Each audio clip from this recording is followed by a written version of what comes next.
क्या हर महीने सिर्फ 500 रुपए लगाकर 1 करोड़ रुपए बनाए जा सकते हैं?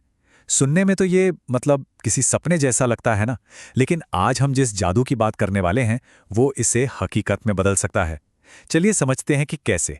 तो सवाल एकदम सीधा सा है, सिर्फ 500 रुपए महीना और लक्ष्य है 1 करोड़ का। सच कहूं तो ज्यादातर लोगों को ये बात यकीन करने लायक ही नहीं लगती। और मन में सबसे पहला ख्याल क्या आता है कि भाई, इन्वेस्ट करने के लिए इतने पैसे हैं ही कहां। और बस यही एक सोच है जो लाखों करोड़ों लोगों को ना शुरू करने से पहले ही रोक देती है। लेकिन मजे की बात यह है कि अमीर बनने के लिए सबसे जरूरी चीज पैसा है ही नहीं। तो फिर असली इंग्रेडिएंट हैं क्या? वो है सिर्फ दो चीजें, टाइम और पेशेंस, मतलब समय और सब्र। यही वो असली जादू है जो एक छोटे से बीज को एक बहुत बड़े पेड़ में बदल देता है। चलिए इसको ना स्टेप बाय स्टेप समझते हैं। तो सब कुछ शुरू कहां से होता है? एक बहुत ही छोटी सी रकम से, सिर्फ 500 रुपए हर महीने। अरे ये तो शायद एक बार बाहर खाना खाने या मूवी देख ले जितना ही खर्च है। पर यही छोटी सी आदत है जो हमारे 1 करोड़ तक के सफर की पहली ईंट बनेगी। अच्छा, दूसरा इंग्रेडिएंट है समय। और इसे हमें थोड़ा नहीं, बहुत सारा देना होगा, पूरे 40 साल। हाँ, ये याद रखना होगा कि ये एक मैराथन है, कोई 100 मीटर की रेस नहीं। यहां सब्र ही सबसे बड़ा खिलाड़ी है। और अब बात करते हैं तीसरी और सबसे जरूरी चीज की, यानी कि रिटर्न्स। हम ये मानकर चल रहे हैं कि ये पैसा इक्विटी म्यूचुअल फंड में लगाया गया है, मतलब वो फंड जो देश की टॉप कंपनियों में पैसा लगाता है। अब देखिए, लंबे समय में ऐसे फंड्स ने हिस्टोरिकली औसतन 12 से 15% का सालाना रिटर्न दिया है। पर हाँ, एक बात साफ है, ये सिर्फ एक अंदाजा है, कोई गारंटी नहीं। अब आती है सबसे मजेदार बात। जरा सोचिए, 40 साल में अपनी जेब से कुल कितना पैसा लगेगा? 500 रुपए हर महीने के हिसाब से ये रकम बनती है सिर्फ 2,40,000 रुपए। बस इस नंबर को जरा ध्यान में रखिएगा, क्योंकि जो अगला नंबर आने वाला है वो होश उड़ा देगा। तो याद है कुल कितना पैसा लगा था? 2,40,000। और 40 साल बाद वही पैसा बन जाता है 1 करोड़ रुपए से भी ज्यादा। जी हाँ, और ये कोई जादू टोना नहीं है, यह है प्योर मैथ्स।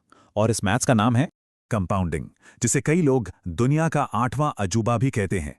तो सवाल यह है कि आखिर ये चमत्कार होता कैसे है? चलिए इसे समझते हैं। देखिए, कंपाउंडिंग का फंडा ना बहुत सिंपल है। इसमें सिर्फ आपका पैसा ही आपके लिए पैसा नहीं कमाता, बल्कि आपके पैसे पर जो कमाई होती है ना, वो कमाई भी आपके लिए और कमाई करना शुरू कर देती है। इसको ऐसे समझिए जैसे पहाड़ से लुढ़कता हुआ बर्फ का एक छोटा सा गोला। जैसे जैसे वो नीचे आता है, वो अपने साथ और बर्फ लपेटता जाता है और बड़ा होता जाता है। हमारा पैसा भी बिल्कुल ऐसे ही बढ़ता है। हाँ, पर एक बात समझना बहुत बहुत जरूरी है। ये जो ग्रोथ है ना, ये एक सीधी लकीर में नहीं होती।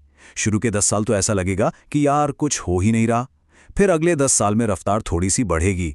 लेकिन असली मैजिक, असली चमत्कार तो आखिरी के 20 सालों में दिखता है, जब पैसा एकदम रॉकेट की स्पीड से बढ़ता है। और पता है ज्यादातर लोग गड़बड़ कहाँ करते हैं? वो शुरू की धीमी रफ्तार देखकर हिम्मत हार जाते हैं और बीच में ही सब छोड़ देते हैं। तो अब जब ये पता चल गया है कि ये काम कैसे करता है, तो सबसे बड़ा सवाल ये है कि इस अमीर बनने के रास्ते पर अपना पहला कदम कैसे रखा जाए। तो इस पूरी बातचीत का निचोड़ क्या है? बस इतना कि असली दौलत किस्मत या लॉटरी से नहीं बनती, वो बनती है टाइम और डिसिप्लिन से। करोड़पति बनने के लिए किसी लॉटरी का इंतजार करने की जरूरत नहीं है, बस अपने इन्वेस्टमेंट को बढ़ने का टाइम देना है। कहते हैं ना, आज लगाया हुआ एक छोटा सा पौधा ही कल एक बड़ा छायादार पेड़ बनता है। तो सबसे जरूरी सलाह सिर्फ एक ही है, आज से शुरू करें। फर्क नहीं पड़ता कि रकम कितनी छोटी है, बस शुरू करें और फिर उसे बढ़ने का टाइम दें।